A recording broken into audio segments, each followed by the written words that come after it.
Okay.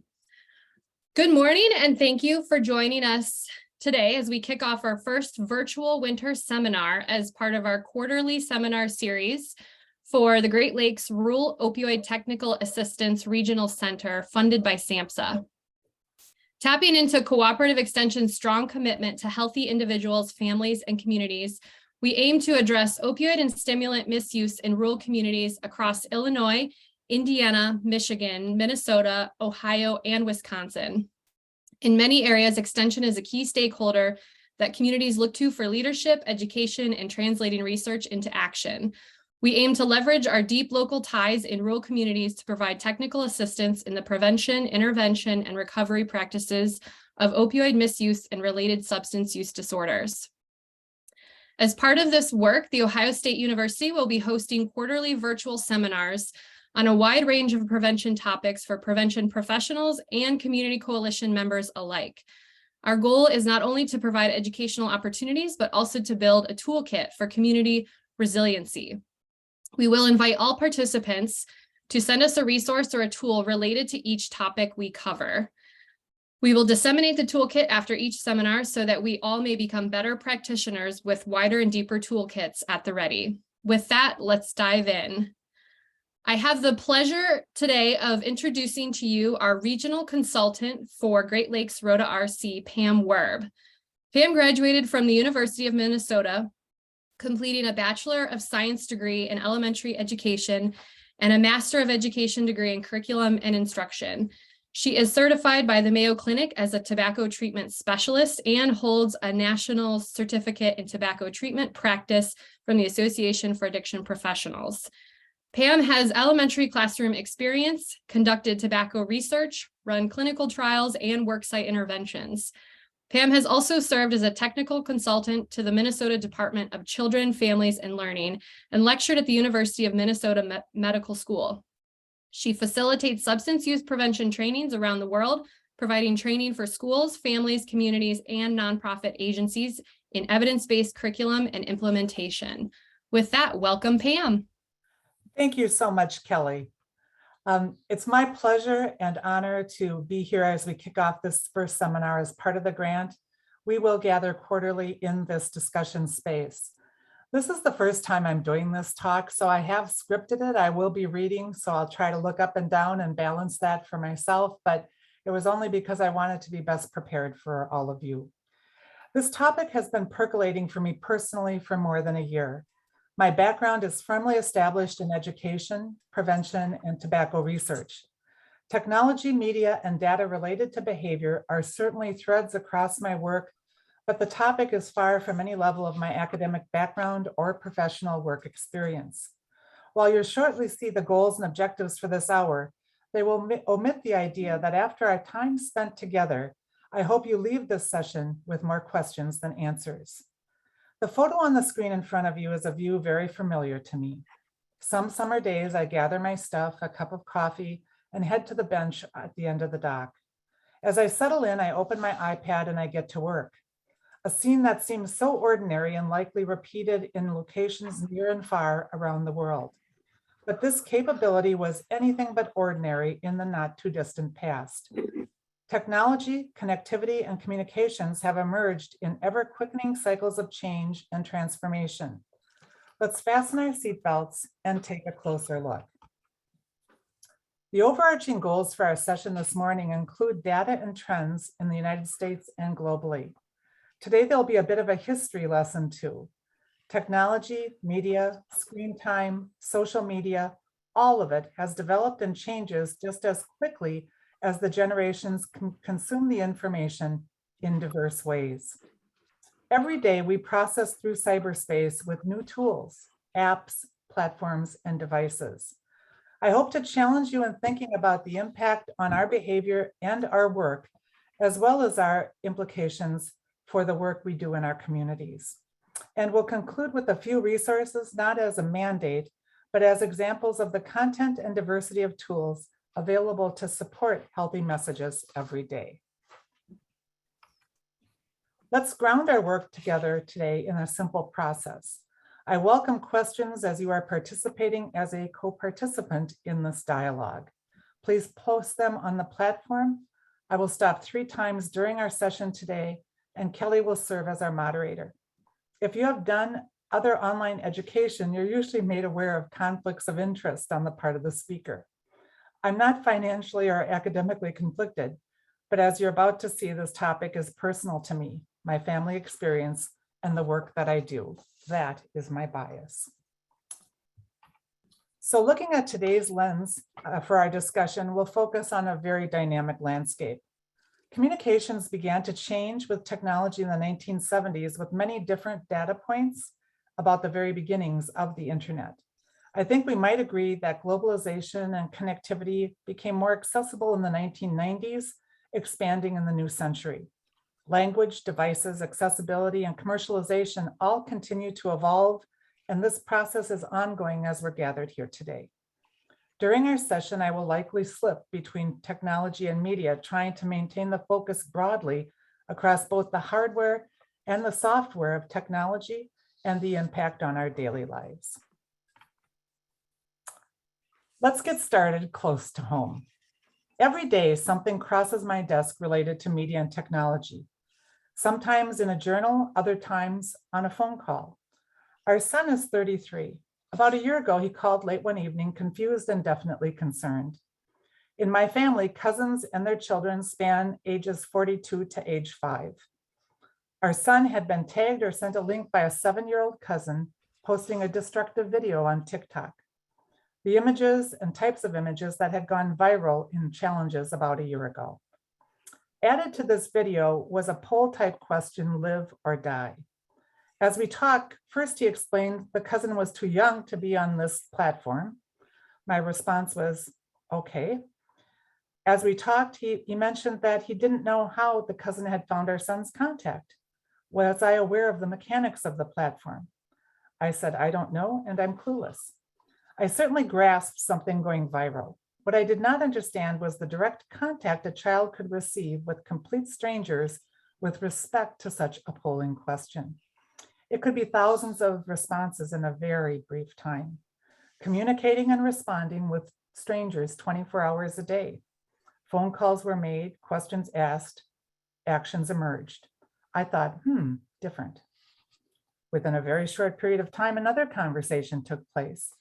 A 16-year-old cousin moved to Texas and was excited to be attending homecoming with a group of friends. Homecoming is a very big deal in Texas. Dress bought, nails and hair done, limo rented, and the evening arrived. The next 4 hours were spent touring around the city with friends and getting out to snap photos and post photos on a social media platform. This group never went near the homecoming dance, just arrived back at home. The evening ended, in their view, a complete success. I thought, that's different. And just weeks later, I was sent an email link to sign up for a website to look at wedding photos of yet another family member. I logged on and began the journey. I'll be honest, I never finished. In actuality, I barely made it to the proofs of the ceremony. Hundreds, yes, hundreds of images that meticulously documented every bit of that day were in the link. That was when I stopped and I thought, what is happening here? Certainly something robustly different. That was a year ago, and I have pondered but not really moved in changing my behavior or even reading or researching the topic. Over the last year, I was surprised to see influencer become a very popular career choice for kids. And somehow I stumbled on the HBO documentary Fake Famous.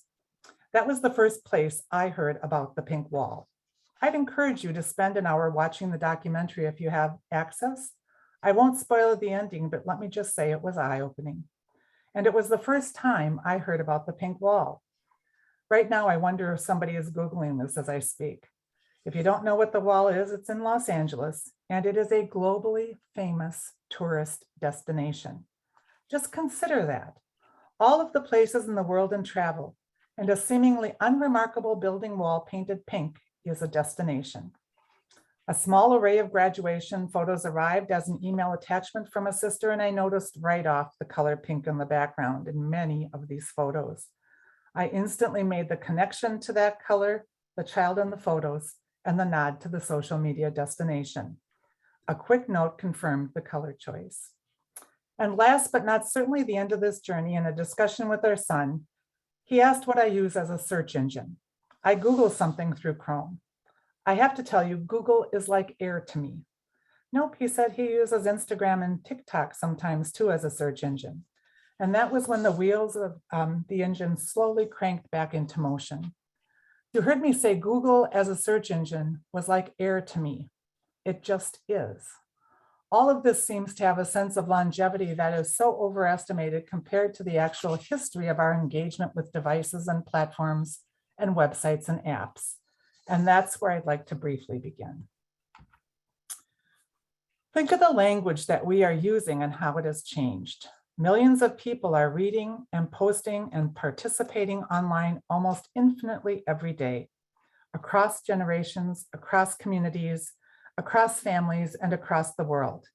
It's interesting for just a moment to think of the strengths, the weaknesses, the opportunities, and the threats to being a part of cyberspace. Our participation transcends the click of our keyboard or the drag of a finger. Every click, every post, every visit takes us somewhere, and the analytics of our participation, our data, somewhere else. New words describe behaviors like the 2010 word of the year, app. Old words describing the new relationships like curated. Our response to images and clicks refines information on the other side of the platform using algorithms to more significantly target information to our personalized responses. Information is indeed curated based on our prior history and our interactions. Let's start with an expansive view of the world. Since this slide was created, we have surpassed a population of 8 billion people. Over 5 billion of us use the internet today, 63.5% of our world's population.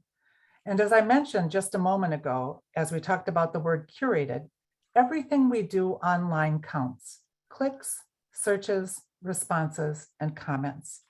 The numbers are a bit boggling. 40,000 searches a second is tough to see or imagine. 4.7 billion social media users is even more difficult to imagine. If we spend an hour together today in this session, 57,600,000 queries will occur. Maybe a few less if you stay present with me and don't wander off during our discussion. This graph shows the increase on the projected increases in social media by users spanning 2018 to 2027. I think it's interesting to see the continuing expected increases in global behavior. This also gives me a moment for pause. Social media did not exist in this format prior to the accessibility of apps and the associated hardware, phones, iPads, laptops, and other devices. Do you know when that happened? I'll give you a moment to consider. It seems like it has always been, but not so. Our first iPhone appeared in 2007 and the App Store in 2008. And at that point, that information had me quiet. That is just a moment in some generations and literally a lifetime in others. And that will have cross-cutting consequences. We are living in a world of abundant creativity, connectivity, and imagination. There are nearly 9 million mobile apps and the number expands daily. Their functions cross all of our moments every day. Apps to count steps and calculate, apps to bring news and headlines, apps to play games in a moment of fun, apps to bring us a recipe or joke, inspirational messages, a grief support group, or a quit vaping technique. They integrate into the rhythm of our daily lives. Let's frame that look at apps from a beginning, a spot I just decided to start at. And I apologize if some on this call may claim a different data point. I'm always mindful of my dad's reminder that Medtronic began in someone's garage. People get up to stuff and the next step is not always predictable. So for my simplicity, this is my choice for today. Steve Jobs described something like an app in the 1980s. Our first sort of smartphone was an IBM product, something called a Simon phone, and that appeared in 1997. And it had functions very much like the lines of a utility. You could pick a ringtone or use the device as a basic calculator. Hardware and technology to support the device took a giant consumer leap with the first iPhone in 2007 and the App Store in 2008. And the speed and acceleration around these devices and technology continues today. I mentioned earlier that for some of us, this timeline is part of history, and for others of us, it literally has always been around. During the early months of COVID, I was an armchair adventurer. I took online classes and stretched just a bit as I finished a course on early Roman history. In 100 Common Era, the population of Rome was 1 million people.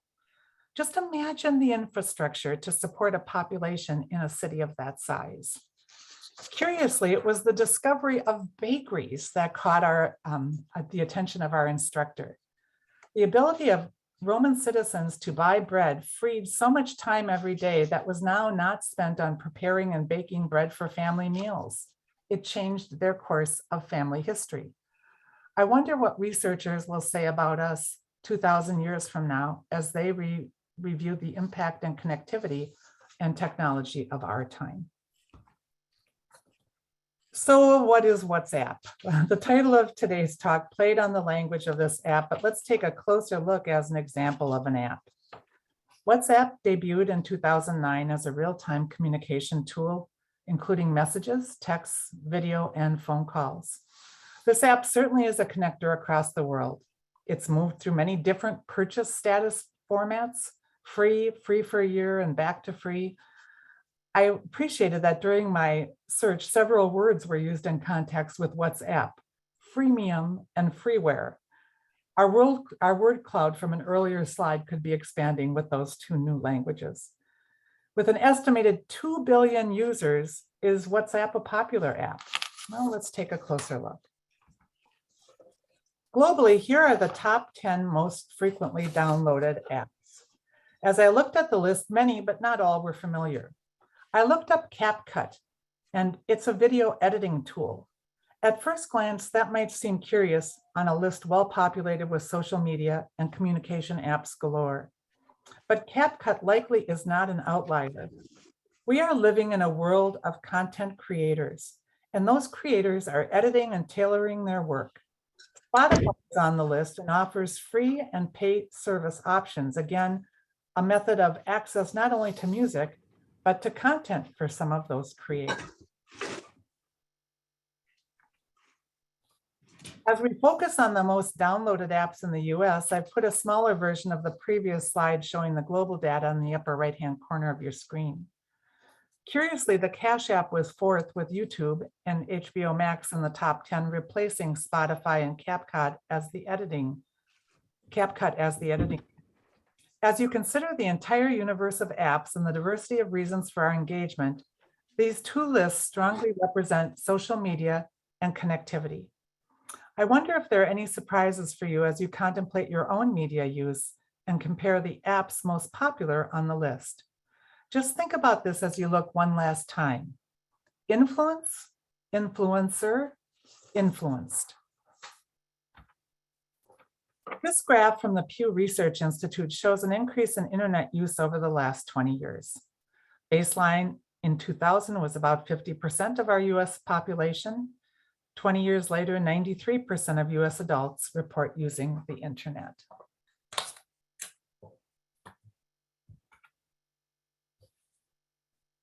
Looking a bit closer at the US adult population of daily internet users, the horizontal axis breaks the data by age. On that horizontal axis, you'll see ages 18 to 29, 30 to 49, 50 to 64, and over 65.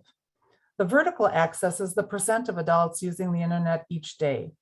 The data is exactly ordered by age, with highest use in our younger populations, stacked to the lowest use by older Americans. Let's see what happens when you take a closer look at social media. During the last 15 years, tracking from 2005 to 2021, social media has grown from 5% to 72%. That is growth over time. And our use is not one size fits all. As an example, our use of apps may be influenced by how old we are or where we live. More women than men, for instance, use Pinterest. Urban and some suburban communities are more apt to use Nextdoor than rural communities. And younger people are more likely to use Snapchat than older Americans as examples. All of this technology, all of this information, all of the apps have digitally given us access to the world from our chairs. Seems like that makes gathering information and connecting to others much simpler. Maybe. All of these devices, all of these people, all of these homes, all of these children, chatting and connecting, playing and working, learning and browsing. As you look at the headline on the screen in front of you, it boasts parents are feeling the impact of technology in their families, and many say it's not making their jobs easier. Let's take a look at that perspective. This chart shows the satisfaction by parents with the amount of time spent with their children. The blue highlighted column shows caregivers feeling they spend too much time with their kids. The middle gray section shows those who feel just about right with the amount of time they spend with their children. Combined, they represent more than half of all caregivers.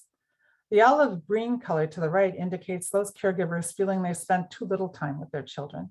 And 45% of those parents feel that challenge of too little time. So why dwell on this? We are all busy, all of us. I've learned to say no a bit more convincingly, but I still feel uncomfortable when someone asks for a worthwhile use of my time. It is all such a priority. And then I pause to consider the pressure on families for time and activities, clubs and sports, working a job or two or three, and engaging in supporting family members in intergenerational care. And that's just the beginning of the list for some of our families. Phew. When I see caregivers or parents concerned about spending too little time with their children, I think about the fact that those children are not living in a time vacuum. Their caregivers are very busy, but what are the kids doing? Comparing parenting to 20 years ago is really almost a generation. So I have to think that that's something to consider as we look at this data. Were the surveyed cohort all caring for children 20 years ago, and were the children younger and now older? That could have an impact. My adult perceptions, my parenting responsibilities may not be the same across a 20-year span as the children change and the kids grow. Responsibilities and concerns are not necessarily fewer, but certainly different. Just asking for a friend, but in all seriousness, I bring that to your consideration. But let's put that to the side for a moment and ponder the reasons why parents today think their job is harder than 20 years ago. And woven like a thread in a well-organized tapestry, we see technology, fear of missing out, social media, device distractions, smartphones in general, and cyberbullying. And technology does not stand alone on this list, but is related to other areas of noted concern as well. Morals, violence, discipline, entitlement, and drugs. These related technology concerns were just emerging as my kids became high school students. We had many discussions and made a few new boundaries, making it up as we bumbled it along. I'm confident that every generation has faced roses and thorns on their family journeys. I would hope that our response to challenges would be to build support and resources for caregivers in the settings they find themselves. And that should give us pause. Parents are busy. Parents feel their jobs are more challenging. And here we see they are feeling distracted by a phone when they're with their kids. 17% often, 15%, 52% sometimes. I live in Minnesota. We're the land of 10,000 lakes, and that's the reason for the swim slide. I love swimming and I swim a lot. I swim for long times. Almost every beach visit will include scenes of parents, caregivers, and a babysitter doing something else on shore while children swim. They are perilously distracted at the beach, and I am their witness. From very, very early ages, children watch us and mimic us. Scenes of babies who try to swipe the cover of a book thinking it's a device to open. Being present might need a new definition for our families of today. My children are adults now, and I'm a grandparent. I've quickly learned the impact of technology with the grandkids. Screen time is very powerful. They are quiet and still with an iPad. Certainly they will grow up with these devices. My goal is not to eliminate technology, but I want them to use it as the tool it is, a resource, not necessarily a destination. I posted this slide in sequence today about YouTube because it is so accessible and so dense in so much content. Just wait till you hear these numbers. 800 million videos are shown across 37 million channels. It is the #1 destination for streaming content, and this is not PBS. Caregivers believe 46% of their children have encountered inappropriate videos on YouTube. There is a learning curve. We all learn, and I get that we do not only need to read Shakespeare or the Pulitzer Prize award-winning words of David McCullough. We read across genres with different depth and for different reasons, but kids 11 and under are, in their own caregivers' opinions, being exposed to inappropriate content on YouTube. We have work to do. This survey asks for that. Is it enough to get started? So caregivers do set limitations for screen time, or they ground their kids. I'm thinking they use screen time or lack of screen time as some kind of behavioral consequence. This ability of parents to create boundaries should be encouraging. 86% are limiting screen time, 80% use technology as some sort of behavioral consequence, 75% stating they check websites or apps, and I'm going to stop right there. After contemplating the amount of content uploaded every minute on YouTube across literally millions of channels, what parent is surveilling or reviewing access and content for their children? And this is just one app. Sites have filters, but that's a commercial product in a very, very dynamic world of creators. This is really a monumental task. Let's take a little bit deeper dig into what's happening on social media. This data point is from the CS Mott Children's Hospital National Poll on Children's Health. Parents in this survey report half of 10 to 12-year-old children are using social media, and a third of the kids ages 7 to 9 were using social media apps. Some parents feel their children have been taught social media safety in school. Some cannot figure out how to establish parental controls. It takes too much time to monitor. And finally, kids find ways around their efforts. This seems like so much chaos surrounding parents, but ultimately, kids between the ages of 7 and 12 are completely under construction in terms of brain development, social, physical, and emotional growth too. They need a framework, boundaries to get bumped into. I grew up with 4 siblings. On a drive one day, my brother fell out of the back seat of a car driven by my mother. She was turning a corner, so certainly not at high speed. He got up from the pavement and chased us down the street, following the car as she continued to drive away. This really happened. My point is, we got seatbelts and we started to wear them at some point in my lifetime. I wonder at what point we get smarter about technology limits and boundaries with our kids and caregivers. Seatbelts changed too, just as our responses need to change and reflect the changes in our kids and the environment that swirls around them. And before I leave this screen, I want to remind you that every day, yes, every single day, something crosses my desk, view, or family conversation, and the hashtag to that soundbite could be kids or families and technology. Today, I was in some newsfeed and I was reading, and it blended seamlessly into a text with a pop-up of Instagram supporting setting time limits within the app, an obvious nod to child safety. The links took me to the Instagram homepage, and there I could select a link to community, then parents, anti-bullying, and programs. The array of information included step-by-step instructions for setting app time limits, among other ideas. There were resource links to supportive sites too. I talked about the lens as we started this conversation this morning. I do want to be sure to include examples of tools that can enhance healthy development for kids and families. That link supported the endpoint. So to summarize, how does technology impact caregiving? We act like this connectivity always was, like air or a thread in every family's fabric. It impacts how we spend time together and the types of discussions we have. A friend made a New Year's resolution several years ago. She said, "Do not Google, stay curious longer." I thought, oh, such a silly idea.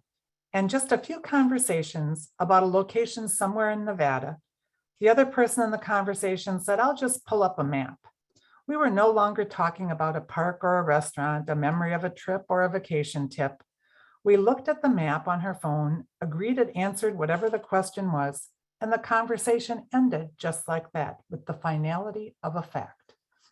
Rapid cycles of question and instant information trains us to set the bar for the way we gather information, share and process information, and communicate. And it is not just the words. I challenge you to see how many conversations you have in a day without eye contact, merely sharing a physical space. I'm not researching these situations, I'm living them every day. And I would be remiss to fail noting the accessibility to internet or a smartphone. Our last several years have highlighted the gaps, rural and urban, and across income. School buses were parked in neighborhoods or central county points to serve as a hotspot to provide internet to communities without access during quarantines and shuttered schools. Let's leave the adult prevalence and move to kids. This study pre-COVID estimated student access at 95% to a smartphone, and 45% of the kids responded that they're online almost all of the time. Our kids are growing up with these devices, and as we think about screen time, those kids report being online almost all of the time. What are they missing? What activities or relationships are they building or neglecting? And as they grow and become more independent, are the images that they engage with supportive of their healthy future? There will be influence, there may be influencers, and they will be influenced. As we take a closer look at the social media and kids, we can quickly see the popularity of these sites. In a 2021 publication, the Common Sense Census, Media Use by Teens and Tweens, data supports the popularity of YouTube. Kids report spending 87 minutes a day on social media. Remember earlier I mentioned being tracked with every search, every click, every post? Data is the new gold, and sites with their algorithms continue to tailor the information populated during online time. The Common Sense finding went a bit further, reporting 34% of our kids liked the time they spent on social media a lot, while also reporting that 62% reported liking videos a lot. Let's grab a pause for just a second. They are so connected, yet when asked how much they enjoyed the experience, 34% enjoyed being on social media a lot. I wonder at that gap, something you do or feel the need to do or the pressure to do without the gratification or pleasure. Numbers, data, facts, sites, resources. Let me make it just a bit simpler. How many parents across the world spend 87 minutes a day in focused, attentive conversation with their kids? I don't have that answer, but I will let that settle for your reflection. 87 minutes.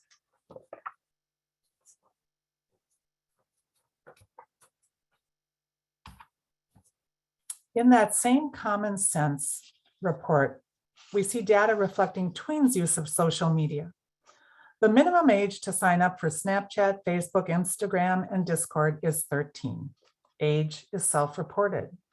A question on Instagram, as an example, asks the site in the FAQ section if strangers can interact directly with a child. The answer was, that depends. Ponder that. It depends. It depends on kids, depends on caregivers, it depends on caregivers' time to engage, it depends on time to discuss, it depends on time to understand, it depends on time to monitor, it depends on time to learn. All of that takes so much more thought and time and resources compared to the click of a keyboard or a tap of a finger. All swirling around parents who feel the pressure to spend more time with their kids and deal with their own distractions. On this slide, our view expands to include tweens and teens looking at utilization across just one area, entertainment. Tweens are generally less active in duration compared to teens, as focused on entertainment for the use of technology. As a parent or a grandparent, I lingered on the breakout of tweens with respect to video chatting and content creation. Kids 8 to 12 are able to navigate cyberspace, but I feel they're a bit like my brother bouncing out of the moving car as mom drove away. Talking to a child that age about privacy and safety is so nuanced. Our goal is not to create fear, but there has to be boundaries, and we have to have expectations set not only by a family, but more broadly.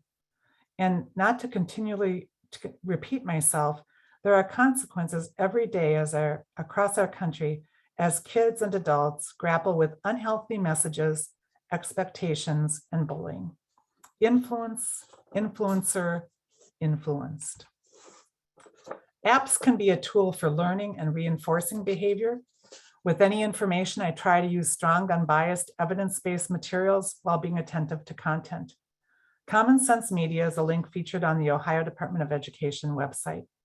Using the resources of a state or national organization can be a helpful way to find reliable, positive resources.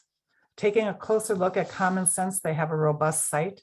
Just one example of the type of content you'll find there includes recommendations for the top 23 nutrition, health, and fitness apps. This is an example of a sound resource to support kids and families. Parents and caregivers are concerned about the messages kids get from apps, and 38% of parents would not want their tween tracking health information on an app. Parents want healthcare providers to make recommendations, yet only 3% have had that conversation. Whenever I see a gap between desires and behavior, I know I have work to do. Thoughts without actions are simply wishes. In the time it has taken me to read the script for just this page, I could have downloaded and installed Space Chef on my phone. I did not ask my age, but it is on the Common Sense recommendation list. It's an app about nutrition and food. Parental control apps abound, supporting caregivers and creating boundaries. Some limit time, others restrict ever access to sites. It will take a willingness to learn and a patience to review and seek out resources to help families create meaningful boundaries and promote those boundaries as kids change and grow. When my kids learned to ride a bike, they got lots of instruction and training wheels. They got protective equipment and a bike helmet. They were not launched without supervision because they were quiet or busy. And their equipment and boundaries change as they grew and they cycled.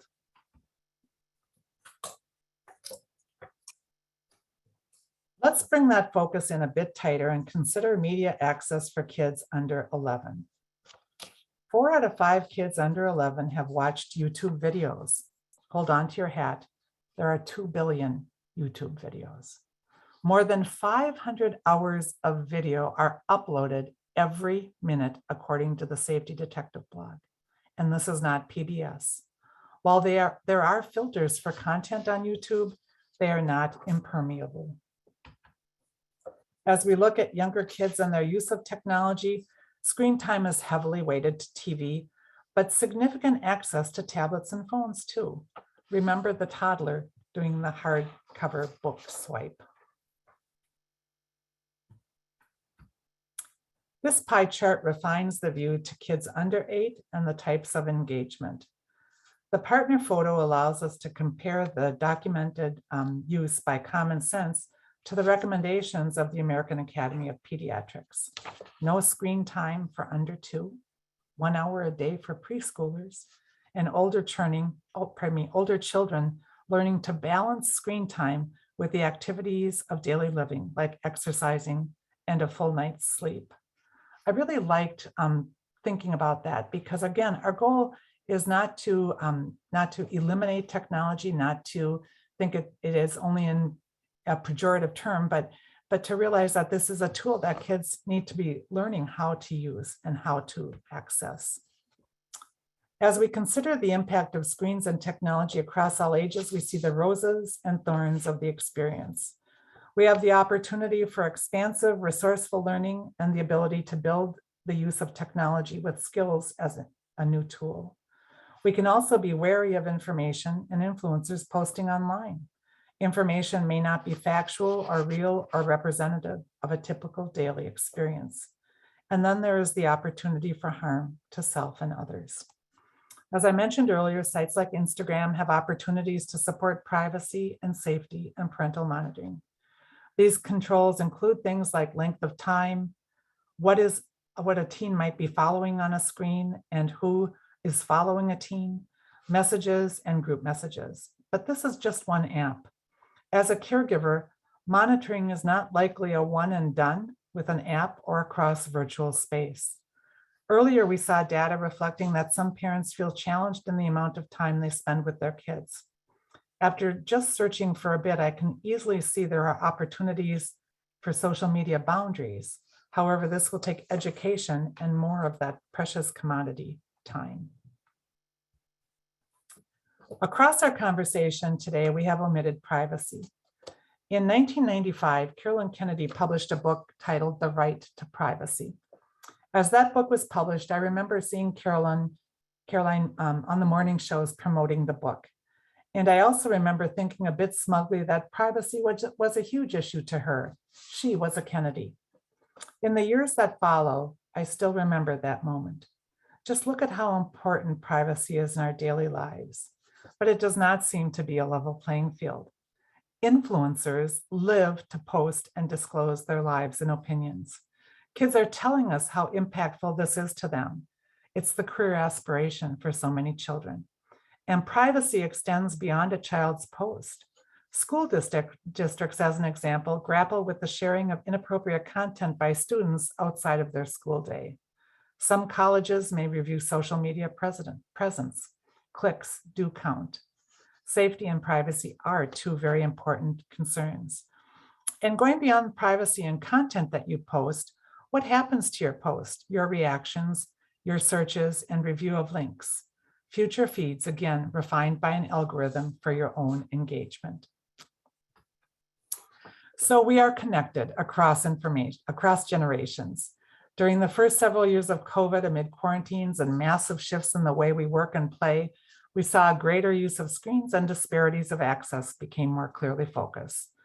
The questions in front of you are just some of the questions that can support us as we think about being consumers of information. I'm sure that many of you on our call today are thinking, she's not reading from her slides. And I'll just step aside for a moment and say, you know, this is being recorded and the PowerPoint is there. So you're welcome to come back and review. I'd rather share the content, not the script of the slides. So let's stop for a pause. Phew, I bet you were wondering, when is she ever going to stop? And again, there's no limit to how much longer I could have gone on, but Kelly, are there any questions that we might think about? We don't have any in the chat right now. I'm just thinking about this in the context of the prevention work that many of our community coalitions are doing, and thinking, you know, or wondering, I guess, how you think this impacts, you know, our efforts, our prevention and intervention strategies at the community level. And that couldn't be a better segue. We didn't have that planned, folks. That was not in the script, but actually, I think that that's the whole point. And why would I ramble about all of this with media and technology? The bottom line is that it is connecting to our behavior. So I respect the fact that there are no questions posted, but I think that given the amount of time we have, we can always add more questions at the end. Let's talk, Kelly, to that point. How does information access behavior? Let's take a look at these messages. It should not be surprising, as we looked at media prevalence and the tremendous amount of information posted every minute, that kids want to be creators. Google tells me that there are more than 2.87 million apps in the Google Play Store available for download. Hey, just think about that. There were no apps in 2007. Now there are 2.87 million, and that changes every single day. Certainly, we see that those apps and contents continue to grow, and that computer coding, for instance, is permeating our early education classrooms. So app creation, even by our kids, is very possible. But consider the headline in front of you. They want to be a professional YouTuber. How is that possible? create and post content that is then viewed or linked or reposted, or a channel subscribed, and based on those user analytics, sponsors, public relations, and advertising may follow. Influence, influencers, influenced. So let's take a look at these creators. PBS recently featured a documentary on TikTok Boom. I highly encourage you to access that if you can. TikTok is another app that just seems like it's been around for so long, 7 years old. Imagine our world with 50 million people considering themselves creators. I'm going to say that again. Imagine our world with 50 million people considering themselves creators. And that's across virtually every aspect of us. Content posted, pushed content refined by every interaction you have on the platform, and privacy becoming a concern, not just individually, but especially with TikTok, it's become a geopolitical issue. That's a different talk, a different topic, so I'll just move on from that. I think of my experience and my awareness to these topics, and I don't think it's dissimilar to younger generations. We've reached a point where we see and hear and search and process through so much information on a daily basis. I worry that we are becoming a community of grazers, attentive to a moment, but intentional to our goal to move on and keep moving. And this does cross generations. Looking at an example of the influence, this is a travel blog I get in my email. The links are always interesting. They highlight our beautiful world, both built and natural beauty. I took a quick screen grab here. The title says it all: the 5 most Instagrammable towns in the US. I'm part of that target. How does content end up on sites large and small? It is indeed created. Let's look at Wikipedia. I picked this site because of a quote I saw in a lecture years ago. It was a very distinguished portrait of Abraham Lincoln, and the quote attributed to him was, "Do not believe everything you read on Wikipedia." Wikipedia changes, and it's edited every second, every minute, every hour, every day. And yep, anyone can do it. With billions of views in a month, they are the global disseminator of information. It is up to us to discern if it is fact, just as stated in the challenge by the supposed quote of our 16th president. And as digital consumers, Wikipedia informs us with the information posted and available, but we should also be challenged by the gaps in the content too. The Washington Post ran an article this fall highlighting the gaps in female scientists and climate change information posted on Wikipedia. The result, one person identifying a gap and engaged in content, creating and documenting and including now 1,750 women scientists who will now populate in a Wikipedia search. A gap noticed and a gap then filled. Influence, influencers, content creators, and now the influenced. I think this speaks, Kelly, directly to that question you were asking. How does this apply to our work? The influenced. How does media influence our behavior? It is a very short hop from information to actions that are then documented, posted, tagged, and go viral. Each photo you are seeing is a behavior that went viral because of online traffic. The Ice Bucket Challenge, the One Chip Challenge, the Tide Pod Challenge, the Milk Crate Challenge, the Sunburn Art Challenge, the Corn on the Drill Challenge, and most recently, the NyQuil Chicken Challenge. Years ago, I had a conversation with Carol Falkowski, then the Director of Research Communications at Hazelden. She had just published a book, Dangerous Drugs, an Easy Reference for Parents and Professionals. That was in 2003. I remember her stating that human beings are extremely creative species. Writing a book on unhealthy risk-taking began the process of becoming obsolete the moment it was published. We just cannot keep up. And that was before a smartphone or an app store, before the influence that we experience today. Let's take a closer look at just one of those viral challenges. The One Chip Challenge hit the news here in the Twin Cities this fall with 2 actions building my awareness.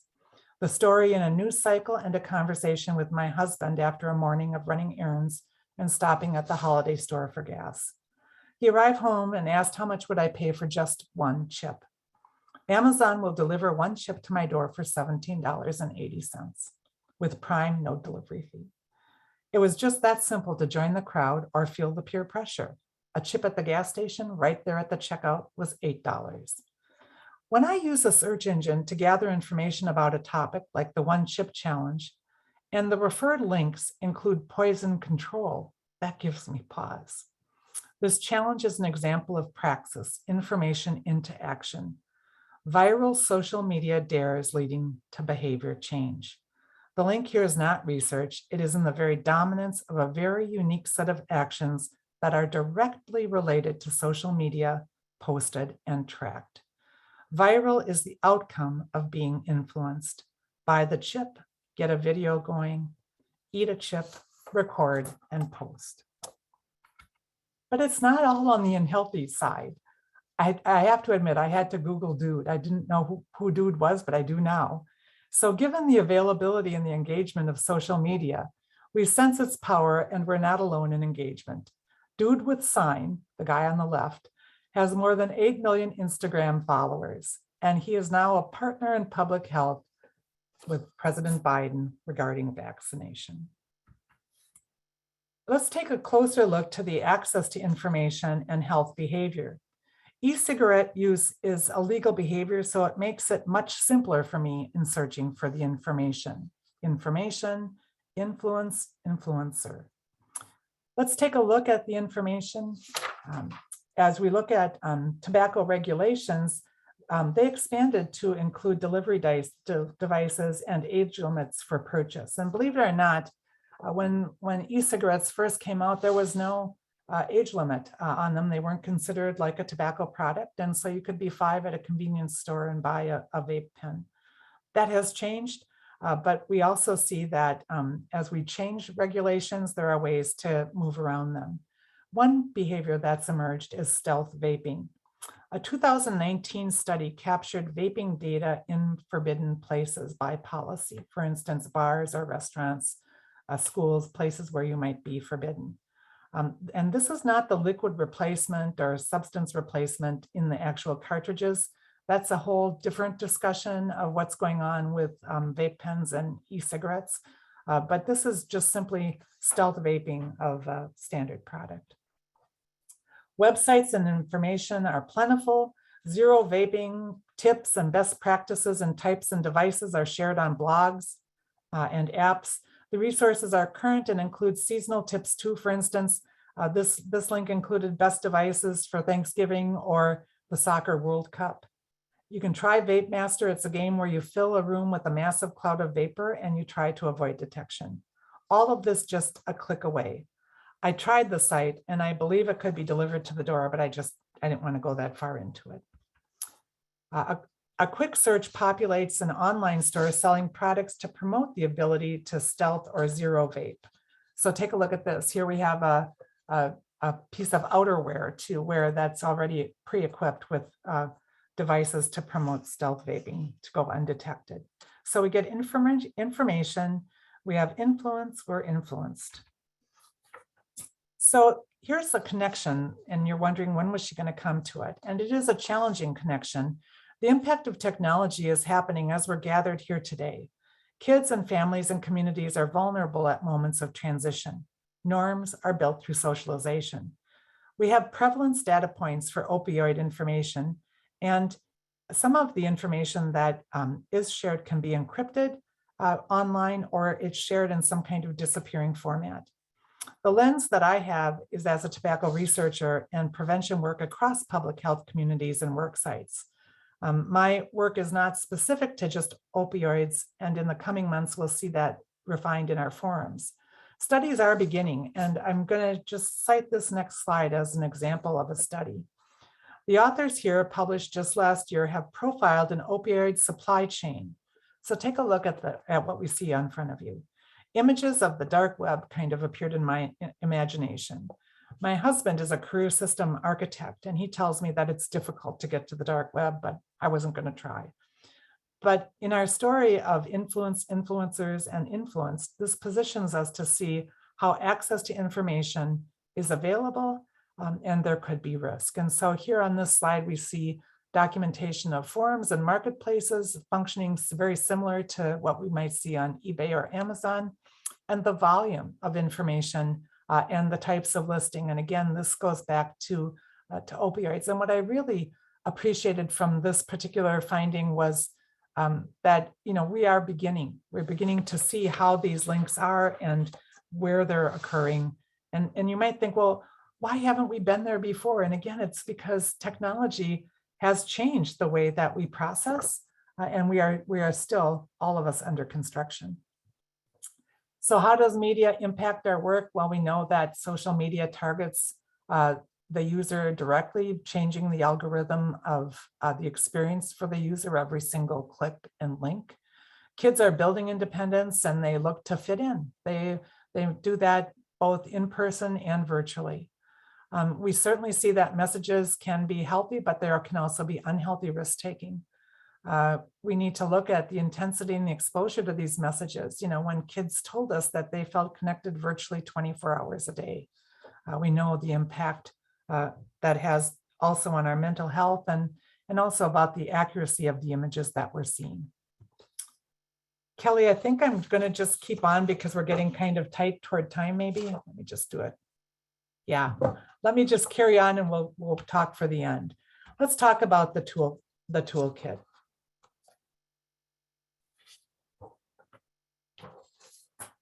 So where do we go with this information? What are the next steps? I'll share just a few resources that might be portable in your work. At the end of our session, you'll be sent a link to an evaluation, and I'm also requesting that you include a link or an example or a bit of data that builds our expertise with your perspective. I appreciate that you have spent the hour looking at this topic through my lens, but we are better off with the diversity of all of us on this call. So I look forward to your participation and your ideas. This is an example of a resource supported by the Truth Initiative. They have broad swath of information with respect to tobacco and e-cigarette prevalence and marketing. They also support cessation efforts. There's a free This Is Quitting, a text messaging quit vaping program. They also have a cigarette, tobacco program called Becoming an X. And again, as we see kids and adults impacted by vaping, that could be a very helpful resource. And the Centers for Disease Control show us that they are on the social web. When we take a look at the kinds of resources that they can support regarding the awareness of opioid use, misuse, treatment, and recovery, we see the full breadth of social media available in the kinds of resources that they support. Using a resource that can be found on a state's website can be helpful in identifying tools to support wellness and awareness. This is a resource including a campaign with materials across multiple languages, and topics include cyber safety and safe privacy. And then finally, NetSmarts offers an interactive online safety resource for games targeting kids between the ages of 5 to 17. It was created by the National Center for Missing and Exploited Children. And again, these are free resources. A quick check for any resource can be the actual site, but also consider the credibility of the recommendation. And this link comes directly from the Ohio Attorney General website. So where do we go from here? I started this morning with goals and objectives. I told you this issue is personal for me. I see the history of technology and media being written across my kids, my grandkids, my community, and my own behavior. There will be roses and thorns as we navigate the use and impact of broad access across every single day. Understanding impact will be important, as well as leveraging resources for health-producing outcomes. I hope you have more questions as you leave this session than perhaps when you arrived. We need very much to stay curious. Please take a moment to consider any questions you might have. I thank you for your attention.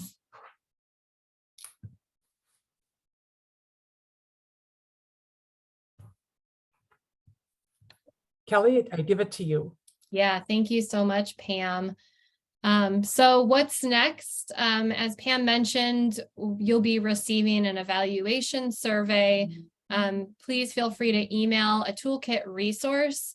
If anything came to mind that's applicable in your state or your community that you have found helpful, please feel free to share that.